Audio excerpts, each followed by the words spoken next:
Hello, everybody. Welcome to Flipping the Script, producing at Spectrum News. This webinar is brought to you by Spectrum Networks and the National Association of Black Journalists. My name is Kerwin Speight, and I am the Managing Director of Spectrum News 1 in Charlotte, North Carolina. At this time, I'm going to introduce the other panelists today. We have with us Marie Torres. She is morning executive producer of Spectrum News 1 in Raleigh, North Carolina. And she is also president of NABJ RDU, the NABJ chapter in the Raleigh, North Carolina area. And finally, we have with us Shasta Gomez. She is the director of talent acquisitions for Spectrum Networks. Let's go ahead and get started. I'll turn it over to Shasta. Great. Thank you, Kerwin. And thank you, everybody, for joining us today. And thank you, NABJ, for having us. We're really excited to kind of give you a sneak peek at producing Spectrum News, peek behind the curtain, if you will. But we'd like to start by sharing a little bit about us. So let me kick it off right into a video we've put together for you. So you'll give me one moment. I am going to share my screen.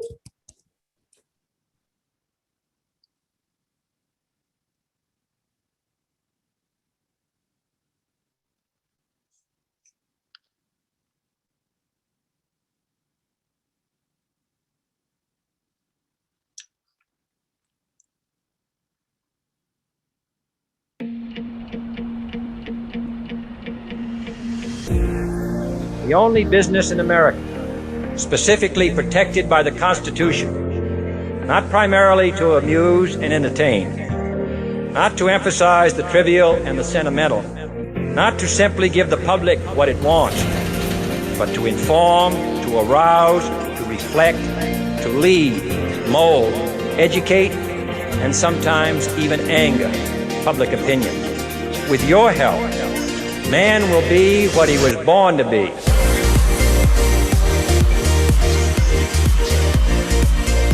Oops, my apologies. An extraordinary act. Every day, we aspire to a higher calling of local journalism. We want to empower our communities. We live here. We're from here. These are our cities, our neighbors. In an era of consolidation, being of the community is truly disrupting convention. And that's just the start. We're investing in new content, resources, and people. The forecast for tomorrow is inspiring. Spectrum News is leading the way and redefining journalism in the process. Good morning from all of us here at Spectrum News. Now, a lot of us. So good morning from all of us here at Spectrum News. We're always local, always relevant, always on. We are Spectrum News. Great. So, I want to, as we get started here, just encourage everyone to feel free to jump in with any questions as we go along. We're going to take you through, like I mentioned before, kind of a sneak peek at producing at Spectrum News. So I want to start here, in addition to our video, of just where we are, for those of you who are not familiar with Spectrum News. So we are a product owned and operated by Charter Communications, the telecommunications company that provides video and internet services for customers across the country. In the footprint of Spectrum, we own and operate 24-hour news channels. We are a hyper-local product. We pride ourselves in community local news, and we've taken the approach of really differentiating ourselves by providing character-driven storytelling. And Marie and Kerwin will walk you through in detail what that means. But I wanted to present you with where we are in the country and kind of where we are in terms of platforms. So we are in New York, North Carolina, Florida, Kentucky, Ohio, Wisconsin, Texas, and Los Angeles. And we're also not only a linear product, but we also have a digital product as well. So we operate linear, digital, and most recently we launched an app last year which covers all of our footprint. So no matter if you're in Texas or New York or North Carolina, you could log onto the app, see the linear product streaming live, and kind of bounce around and get your news all over the country. And now I'm going to kick it back over to Kerwin to take you beyond the headline. Kerwin, I'll start by playing a bit of our A block here just to give you some context, and then Kerwin will pick it up from there. Now on Spectrum News 1, a sudden and deadly disaster. Truly was a disaster last night. A tornado rips through Brunswick County, killing at least 3 people, injuring nearly a dozen more, and leaving the area in pieces. All the thunder just made it seem like it was like a movie. Tonight, we're on the ground with team coverage, with crews cleaning up and families mourning. We'll be here as long as we're needed. Thanks for joining us here on Spectrum News 1 live at 5 o'clock. I'm Brittany McDonald. And I'm Mike Dunstan. Tonight, we have team coverage of that deadly storm that struck the coast of North Carolina. Yeah, we'll get to all those details in just a minute. But first, let's get the latest weather update with Chief Meteorologist Jeff Crum. And Jeff, at least we saw some sun here locally.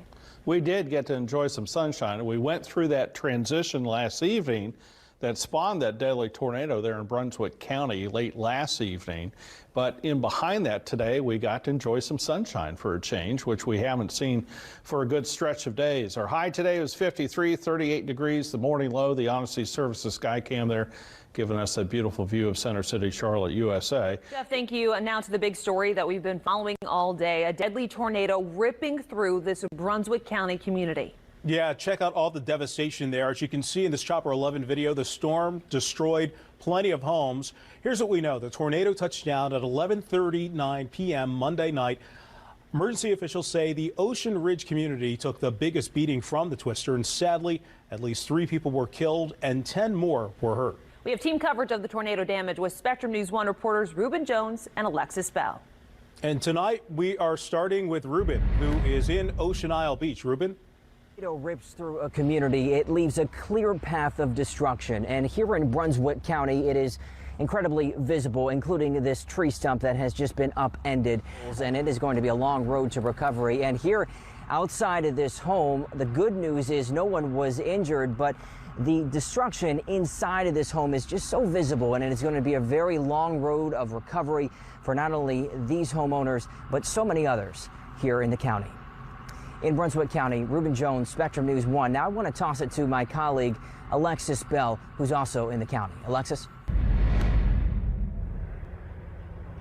We're across the street from Ocean Ridge Plantation, where most of the damage happened, but we're not allowed in there right now. So I want to show you behind me where you can get a good look of just the impact of the tornado that came through. This is a home relocation business, so fortunately there wasn't anybody in these homes, but you can see the path of the tornado, how it snapped through and took these trees into 2 and destroyed this home right here. But it's people in the community that are coming together and coming out to help the people directly impacted by this tornado. I talked to the owner of the restaurant, the Doghouse Grill 2, who says she's doing her part to help out. We have got Alfredo sauce ready to go. Candy Stapleton is sticking to what she knows best to help her community. In this one, we have 2 kinds of pastas over here for the first responders. You know, they're here when those sirens went off, and they were there looking for people and helping people, and they need to be recognized. At least 150 first responders came out here today to find this. Power lines down, trees everywhere in damaged homes, and what we see is just a glimpse. This is not just for the first responders. These are people, if they need a meal and they're can't get back in their houses, I have a whole room out there that they can come in and sit down, relax, and be somewhere safe. Stapleton and her family are serving up these hot dishes of food for anyone who needs it, because right now she says it's all about doing her part. This is something, just tell them I care. I can make a cold sandwich, I can make anything or in things like this, but this is a little bit of more love in my opinion. It's not about what I'm doing, it's about us coming together and doing it together.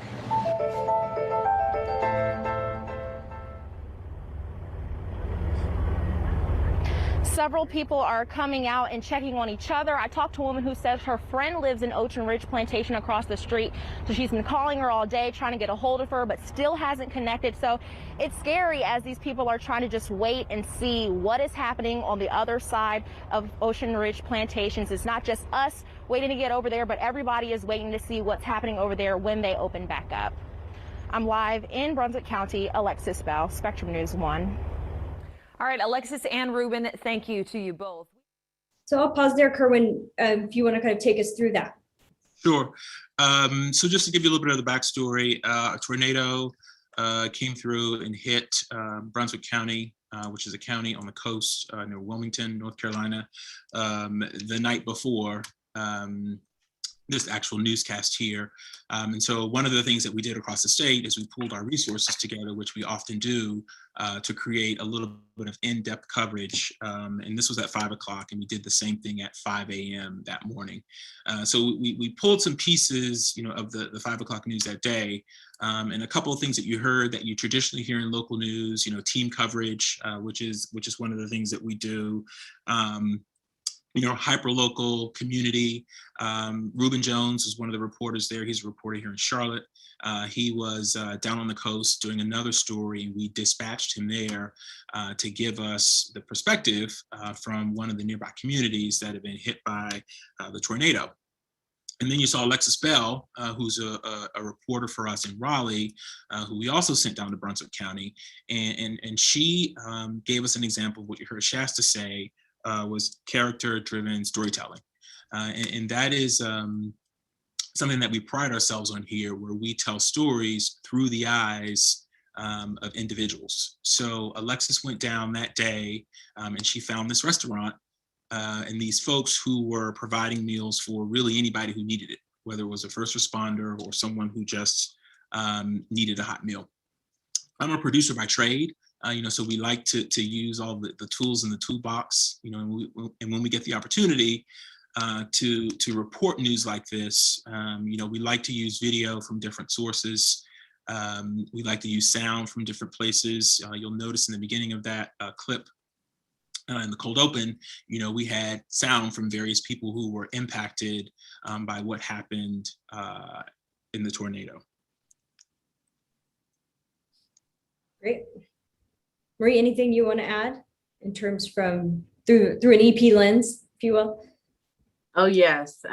So from a morning producer's, perspective, or executive producer's perspective, I came in at 3 o'clock in the morning with producers saying, hey, we've got a tornado. We need to jump on this, and completely right off gate, of course, chasing that breaking news. We didn't know at that time that there were fatalities, but we knew that was something severe enough because of our weather experts at Spectrum News One. I mean, huge focus on our weather experts, because they are the ones that help us tell, how the weather is going to impact us from day to day. But listening to their guidance from overnight, fantastic weather team who kept us updated, sending those crews right away so that we were some of the first on the story, and so happy to see, unfortunately, all, devastation, but so happy to know that we were there to help tell those stories of those impacted. So absolutely, I think from my perspective, even seeing from the morning where we barely had any information to helping to tell the stories of people in that community, I think we did a fantastic job on that, for sure. Great. Yeah. And I think this is something we do regularly. Like, this was a big event where the team jumped in and did, regional coverage, which is amazing. But what one of the things that I think we do really well is we layer stories really well. So because we're in a 24-hour format, and because we are very hyper local and character driven, we have the ability to take a top headline and really dig down deep. And so, as producers, it's not just writing anchor copy. It's not just writing, helping reporters, pitch into, breaking news or whatever that may be. We will cover breaking news when it's necessary, obviously, but we have the ability to go really deep and in depth in storytelling in the community. So we'll go, and that kind of leads us into our now on Spectrum News One, a sudden is creative empowerment is one of the things that we value at Spectrum News at all levels in the newsroom. Kerwin's going to take us through a really unique segment that they're doing in Charlotte called Voices for Change. Would you like me to play Kerwin? Okay. Sure, you can play it first. Yes.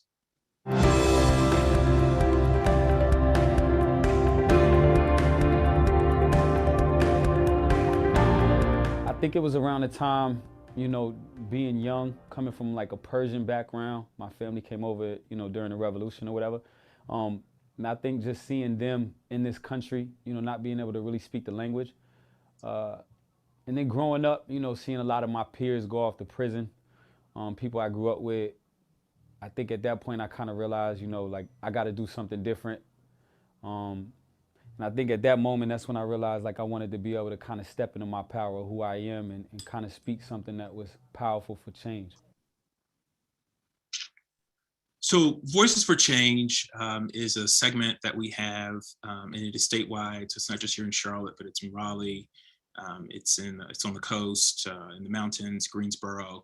And it was started after George Floyd's death and the unrest that happened in the country after that. And this is an opportunity for our viewers to tell the state of North Carolina why they are a voice for change. So this is viewer driven. So viewers submit to us why they are a voice for change. They tell us their story. And one of our executive producers, his name is Bill, he takes the lead on this, and he vets the individuals and sometimes calls them and talks to them just to get a better understanding of why they are a voice for change. And for some of these, he puts them together.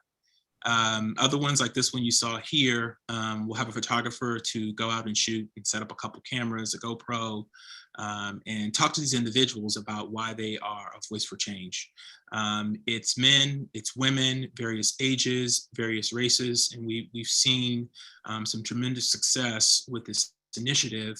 We recently got back some research from some of our viewers, and they specifically spoke to this segment, that they resonate with Voices for Change. And so this is one of the ways that our producers can get involved with telling various stories from our community. So not just the day of news, or not just the character-driven stories that our MMJs put together, but our producers have some input as well over some of the stories that we put on TV. Great, and I want to pause here. We do have one question. What would Spectrum like to see from news producers coming out of college? Wow. So I'll tell you, you know, as a managing director, and I see all the producer candidates that come through. So some of it is an inquisitiveness, right? You still have to be inquisitive about news, about why things happen, about who people are and what they do. Aside from that, you need to be able to write clear and concise copy. Also be able to take some of the tools in the toolbox, whether be it graphics, be it video, and tell a great story through that. There's also a piece of this that we like to have producers who are leaders, you know, who can see a story that an MMJ puts together and decide how will we set that story up? You know, are there opportunities for breakouts? You know, and we like for our producers to be managers, right? So coming right out of school, we would hope that you've had some type of internship or even some type of television experience, be it public access or be it a college station. You know, we here in Charlotte don't necessarily hire MMJs right out of college. There are other roles that fit that, but we really need producers to kind of have those things that I listed. Great. In the software, what software do we use to edit in? So for VOs on air, we can edit in Delete, which is our newsroom operating system. And then outside of that, our photographers are editing on, it's not Adobe, it's, Jesus. Final Cut, yes. Thank you. Yeah. Great. And so, for example, like this for Voices for Change, Kerwin, we have a question posed to us. Do we hire producers who work on special projects such as this, or is this something that any producer in the newsroom can contribute to, or, you know, join a project like this or be a part of this? It's the latter. You know, we don't have here in North Carolina, we don't have a special projects producer title, but sometimes there are projects that lend themselves to producers who usually produce shows to produce other projects. Great. And I think you touched on this, and so I'll pose this next question to Marie. If someone is not in college, but looking to get their foot in the door as a producer, what would you suggest? And Marie, I know you look at resumes and you conduct interviews. What do you look for? I think a lot of the things that Kerwin touched on, for sure, the writing ability, that's one of the first things that I look at. You know, and not just, unfortunately, sometimes in college, we write based off of what, you know, the press releases are. I'm not a fan of writing for press releases, right? You know, we're not hired to be public relations spokespeople. We're hired to be able to translate the information to viewers in a way that they can understand that. And a lot of times that takes writing in a conversational voice, right? So that's one of the things for sure that I look at, writing that is, you know, attracting to the viewer, writing that makes sense to the average day person. You know, I have a whole chopping block list of words that I use and that I talk to our producers about. But yes, for sure, writing conversationally. Kerwin hit on a huge one, and that is leadership. Showing that leadership role, because as a producer, not even executive producer, but as a producer, I do expect our producers to lead our teams and to give the directive for our shows. So those are the two big ones that I look at for sure. Great. All right, so we'll move on to the next slide. Marie, do you want to kick this off before I play, just kind of tee us up here? Yes, absolutely. This is a piece from one of our producers, Dave. I will say this, I know we're going to talk about a little bit of mentorship a little later on, but I did want to kick this off with kind of the backstory of how we came to the story. So Dave is one of our producers, comes from a newspaper background, hasn't been in TV very long. Fantastic producer, loves to research, loves stories. One of his favorite things is to talk about stories that people don't realize or don't know that are going on in their communities. He loves talking about small towns, and he's a big sports fan. Big sports fan. I get a lot of my sports advice from Dave, as a matter of fact. This story came about because I wanted, during one of our mentoring sessions, I said, what more do you want to do? You know, you're doing a great job at producing our morning newscast. You know, what else can we help you do? And he said, you know, I'd love to learn how to pitch a story. I'd love to learn how, you know, the story starts from beginning to end. And so we were able to help him go on a week-long journey of actually helping to field produce a story, starting from the inception of the story, the idea. According to Dave, he literally went out to a park in Raleigh, and he went out and tried this new sport, I guess, that's maybe new to me, called disc golf. And he said he was there and he saw millions, well, maybe not millions, but a lot of people out there. And he was like, why aren't we doing a story about this? So he pitched the story to me. I thought it was very interesting. He'd done the research because he loves to do research on stuff and he's really good at it. And this came together. He helped mentor and coach one of our storytellers, one of our MMJs, and he went and field produced this. And here's the story. Carlton Howard is lacing up for his first round of disc golf at Dorothea Dix Park. But he's no amateur. I'm 62, so. For more than 40 years, Howard's been shooting his shot, even as a professional, with 49 career wins dating back to 1983. But he says it's a game everyone can play. You know, you don't have to be tall, don't have to be fast, you know, you just got to be able to throw it. And he says North Carolina is one of the best. Raleigh and North Carolina and Charlotte, and even you get down along the coast, there's small towns. A lot of these rural communities have put a disc golf course in their park. It's a hobby being picked up more during the pandemic. Steve Millard's been playing rounds with Howard for more than 30 years, but none have been quite as significant as the last few months. Like other park sports, lots of people coming back out like it was the 70s again. Everybody just out with the family, enjoying the natural thing we're given here, which is the parks. But the course at Dorothea Dix is just temporary. The Parks and Recreation supervisor says they're working on other pop-up programming opportunities for the next few months. But Matthew Smith hopes they make this one permanent. be fantastic for disc golfers, but just fantastic for the entire downtown Raleigh community and for our state, just to make a statement that there's so much growth in North Carolina, and with this being the capital, it's just fantastic. As long as this course stays up, you'll find these pros, and if you're lucky enough, they'll even give you a few pointers.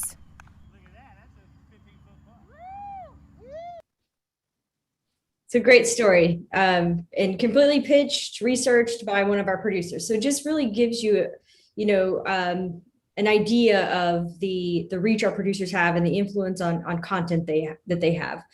We have another couple questions here. One of them is, and I'll take this one, is Spectrum looking to move into other markets and cities? The answer to that is yes and no. Because we are a product, an exclusive product of Charter Communications, we're held to within the Charter footprint. So there are markets that we're not in. We are actively looking into those markets, and we do hope to grow our news channels. Timeline, I can't speak to the timeline, but it's something that we are actively talking about. Second question is, and for either of you, Kerwin or Marie, what's the difference producing at Spectrum station compared to producing at a network affiliate station? I think Marie should take that one. Oh yeah, I'm happy to take that one. So I worked in network affiliate for quite some time. And I will say, and as Kerwin has as well, I will say for sure there is a more focus, more thought put into our newscast than you would at a typical affiliate. I'll give you an example for anyone who knows what morning producing is like. And I've produced for different shows, but I'll focus on morning. A lot of times you're coming in the morning, you have no idea what's about to be in your show. You're listening to scanners, and this is Marie's famous joke. You go to whatever story where someone is shot in the toe. And this is Marie's humor. A lot of times, you really don't have any depth of the story. You're going to whatever live shot, whatever is happening now, even if there really isn't a great story or a story that impacts the community behind it. You're just going to whatever you think is happening now. A lot of times you're out in the dark. There's crime scene tape. You don't know the story behind it, and you really don't know how it impacts the people involved. A lot of times we're reporting on somebody's really bad day or one of the worst days of their life, and you're really not giving any context to it. You're really not giving any context to how that impacts the community or what's being done about it. That's one thing that I really, really appreciate about what we do at Spectrum News is that instead of just flying to the first thing that's, hot on the scanners, you're taking a deep dive into, okay, is crime a problem in this community? What's being done about it? What is the city doing about it? What are community advocates doing about it? How are those impacted? Really impacted? How can we communicate this and make it relevant to everyone instead of just reporting on some hot breaking news? A lot of times it doesn't impact everyone, and it really gives, in my opinion, sometimes not a great view of what the community is around you.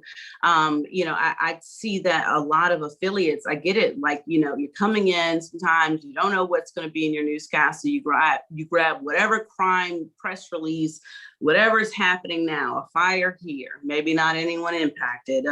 Someone, like I said, my joke, shot in the toe. They could have shot themselves, but you're putting it on the news because you just need something. The thing that I most appreciate about the way we produce at Spectrum News is, again, a lot more thought, a lot more planning. We look at stories that really impact our community, and we work to build out on that. Not just maybe one character-driven story, but how does that really impact everyone? What is the data that supports it, that helps, make it relevant to all of our viewers?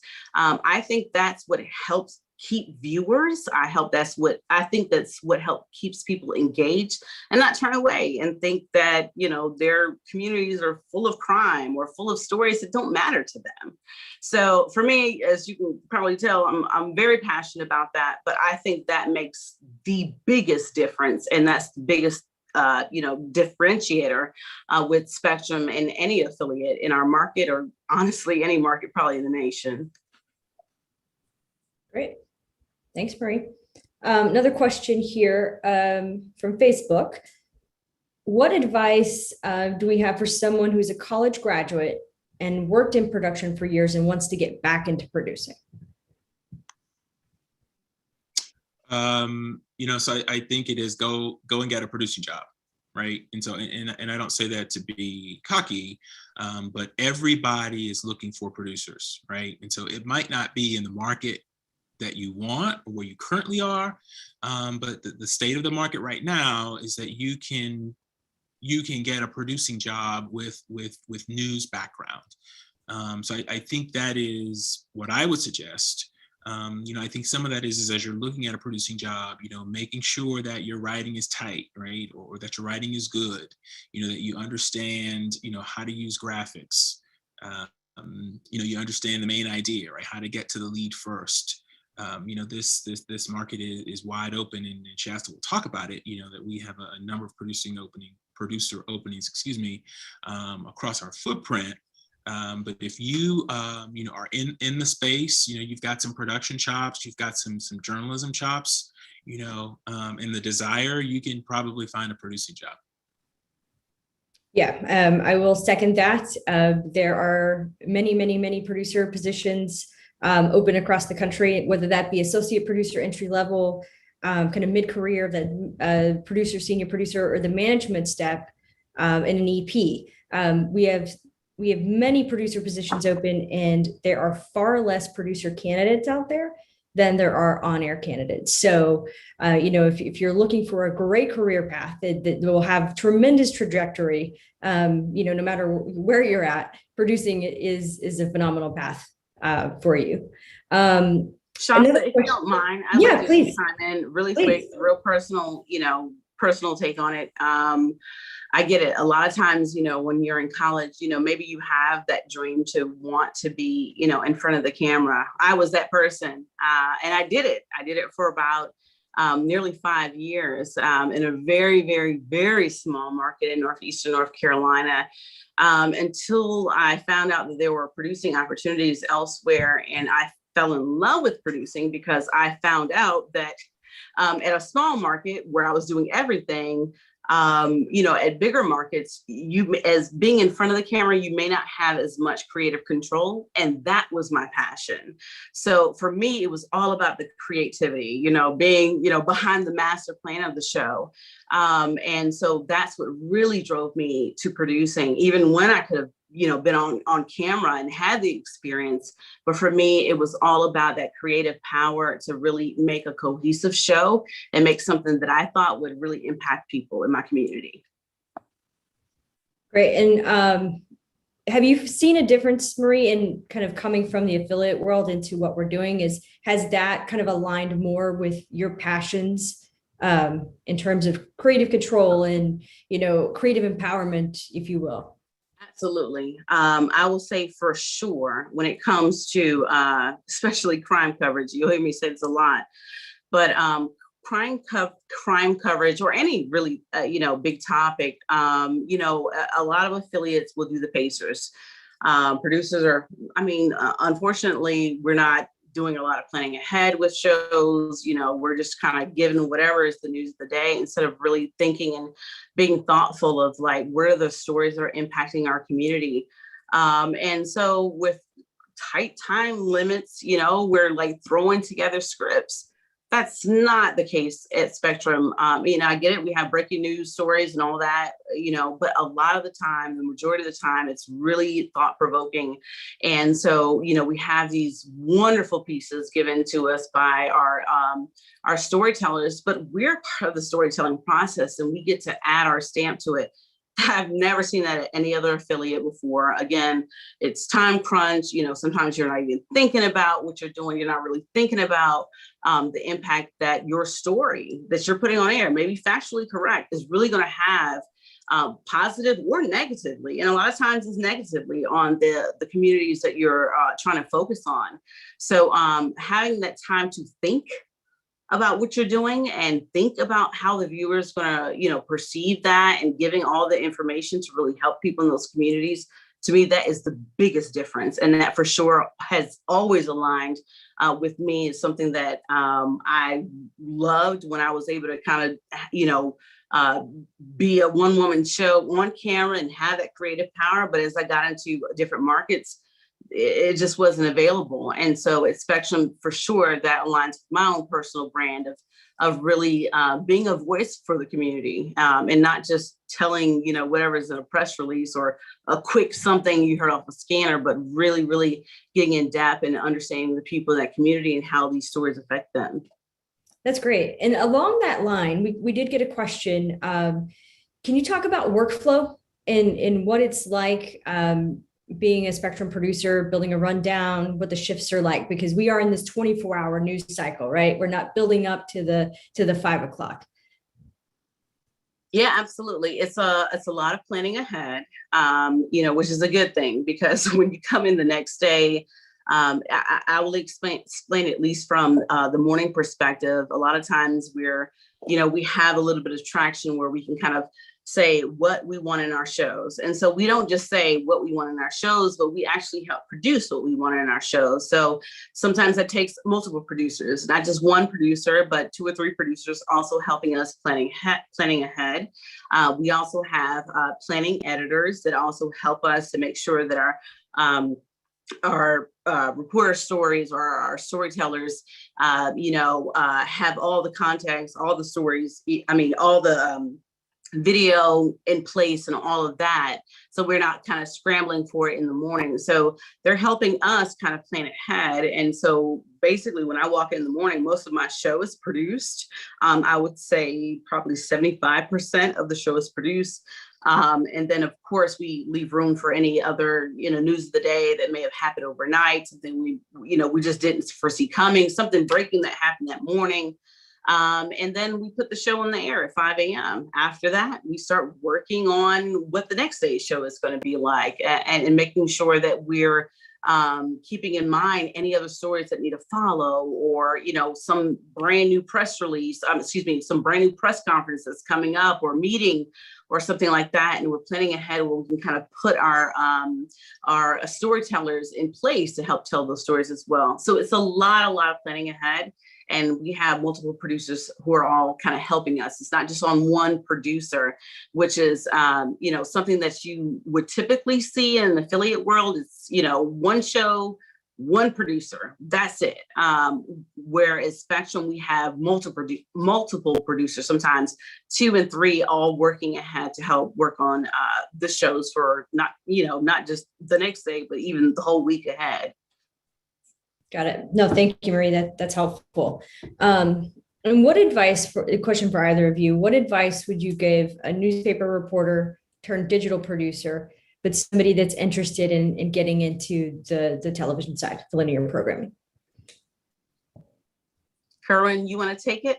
Or do you want me to? I'll take a stab at it, and then I think you can clean me up. For someone who is, if I understand this correctly, Shasta, is on the digital side, but has some newspaper experience.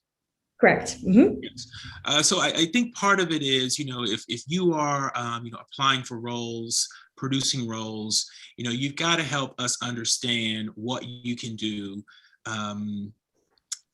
and how you can help make our content better, right? And so some of that is explaining, as a newspaper reporter, here are the stories that I've covered, and here's how I've covered them. And then in the digital space, here's some of the digital work that I've done, and here's how I can best be of an asset to you.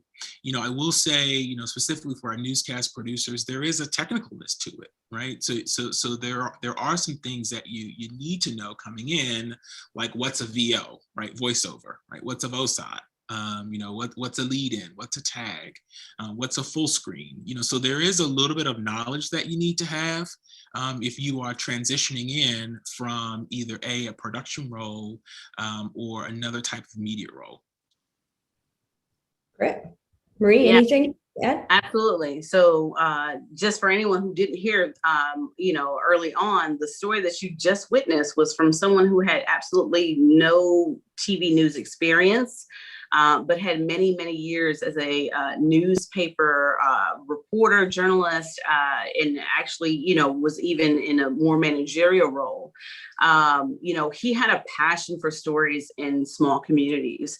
he is a dynamic researcher. Some have even coined him the computer. Some of other producers who he's had the privilege of mentoring. And for him, it was definitely a learning curve, but he was a very fast learner. And he already had that news integrity, behind the scenes, and knew a lot about communities, and was very eager to learn more about the community in a brand new market. So it absolutely can be done. Kerwin's 1000% correct. I think it's, if you're in that newspaper, if you're in that just in newspaper, I think it with digital, it's very helpful because you're already kind of seeing how digital is bringing not just only the scripting in, but also the visual images, and saying like, how can we make these visuals also help accentuate, the scripting that we have.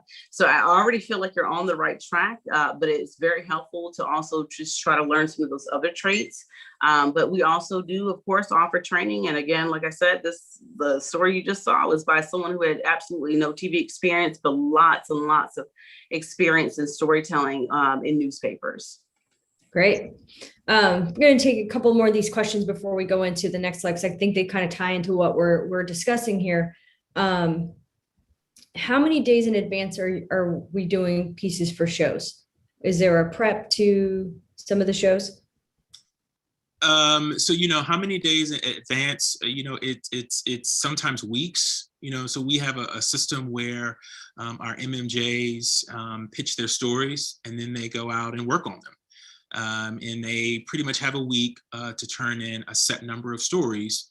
And then our EPs and planning team, they get together and they look at what's done, and they plot out a week at a time where stories air. We've got a couple of MMJs here in Charlotte, who are working on a series of stories that's taken them a little bit of time, so that as they sent up, they gave us the pitch, and they've come back with it, and there's still a couple holes, and we're like, nope, this one can't air. You still need to go back and get this. You need to go back and get that. So we really don't have a set time, amount of time for how long pieces take to turn. But the requirement is, all our MMJs need to have a set number of stories done a week, and sometimes those stories take longer. And how many shows do your producers cover during the day? So I think the best way to explain it, because it isn't quite an affiliate system, is we really have 4 blocks of time during the day, if that makes sense. So we have our morning news, which starts at 5 a.m. And goes to 9 a.m. And then we're on a wheel format at 9 a.m., 10 a.m., and 11 a.m. And then we have a news show at noon. And then at 1, 2, 3, and 4, we're on a wheel format again. And we're in a position where we can break in at any point. And then we do a 5 o'clock news, and then we have a wheel after that. And then sometimes we'll do a late night update, just depending on the news that has happened since the 5 o'clock news. So really kind of 4 big chunks of time, where usually there is a live show within that. And then subsequent after that are recorded programs, recorded newscasts. Great, thanks, Kerwin. And we have a couple more questions here, but I think they kind of tie into the next couple of slides. So let me jump ahead. Do you want to jump in here, Marie, and kind of take our development slide? Absolutely. Very, very, very proud of all of our producers. I've had the pleasure of working with not only the producer that we just highlighted in the previous video, but also this next producer. We call her lovingly Miss Q, or Q.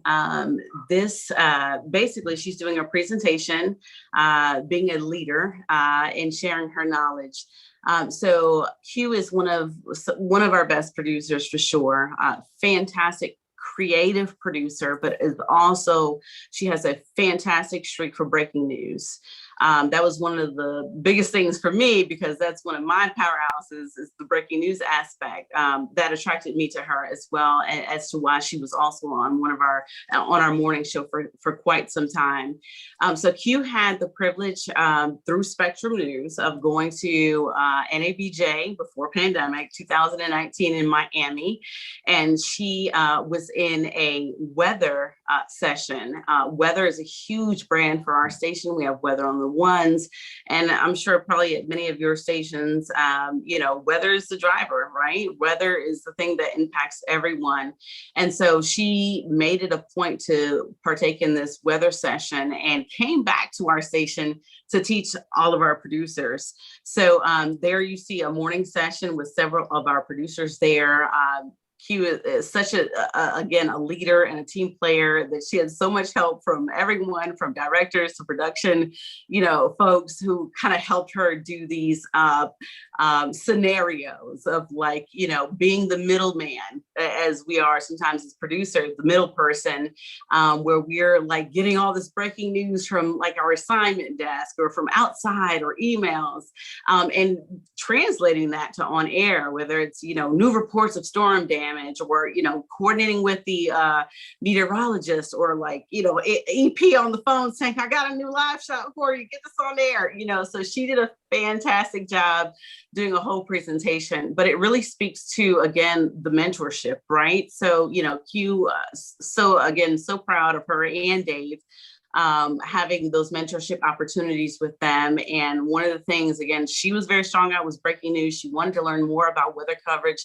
And not only did she do that through NABJ, but she was able to bring that back to our station and empower and showcase, some of the things that she learned to our producers, so that we can enhance our weather brand. So for sure, Spectrum, I will say this, not any other station that I've been with has ever given me that honor, that privilege. And I don't really know too many other stations that do allow you to go get that mentorship, get that training, but not only that, but then come back and then be that leader to train others. So very proud of that. So very proud and grateful that she got that opportunity. I learned a few things. I think I'm a beast at severe weather. So she taught me a few things. So I'm so very grateful for that. Marie, can I also add to that professional training? And this is outside of the realm of absolutely. But we just went through several weeks of jib camera training for our photographers. So we have jib cameras in our studio where we use it as a production tool, as a tool to help enhance video or get us different shots, different movement within the newscast. And our team from LA was here to help us with our lighting. And then that team also did some extensive training with our photographers, so extensive that they provided a report every day, of so-and-so photographer did this today. Here's what we worked on. And so the plan now is to use our photographers, our regular ENG photographers in the studio to operate the jib camera. So those are some of the other professional training opportunities that we provide, outside of the producer space. Yeah, and I'll add that we have a network of resources. We all come together, not only content sharing, but training. We provide extensive training to our producers, our multimedia journalists, our managers, and give tons of opportunity to enhance your skills at events such as the NABJ convention, where there's multiple panels and seminars and trainings going on. So we encourage, professional development, mentorships, and career progression all across the board. I'll touch on, I mentioned earlier, we have several positions open. Many of them are producer positions, and we really look internally first. We want to grow our talent, not to say we don't look externally by any means, but when you're a part of our network, we really want to invest in you as an employee and help develop your skill set. So you're climbing the ladder, not only AP to producer, to senior producer, to EP, but even in market size, or if you want to change career directions, as Marie did. And we have several people that have spent time in front of the camera side and have decided they want to go on a management track, and we provide them with the tools and skills they need to do so. there is a question kind of along those lines that was posed to us here. Currently looking for a possible producer opening, and currently producing a talk show, but also have 5 years of on-air experience. Is on-air experience helpful as you're looking at producer candidates, Marie and Kerwin?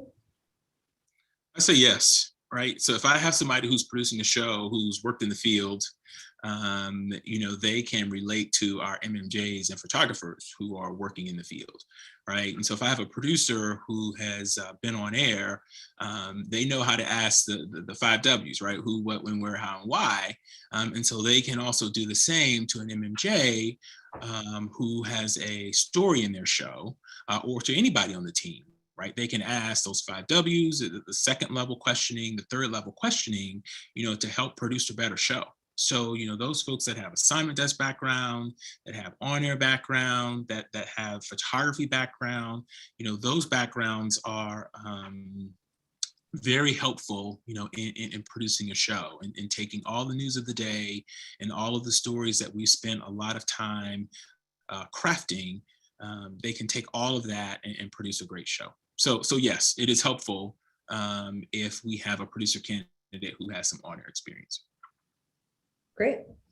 And as a producer in the newsroom, I know we get viewer feedback, but do the producers get that? Do they get to hear that viewer feedback? And how do we know that our stories are informing our communities in the proper way?